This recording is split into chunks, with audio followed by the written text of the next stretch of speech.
शुक्लाम्बरधरं विष्णुं शशिवर्णं चतुर्भुजं प्रसन्नवदनं ध्यायेत् सर्वविघ्नोपशान्तये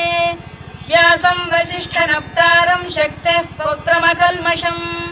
पराशरात्मजं वन्दे शुकतातं तपोनिधिं व्यासाय विष्णुरूपाय व्यासरूपाय विष्णवे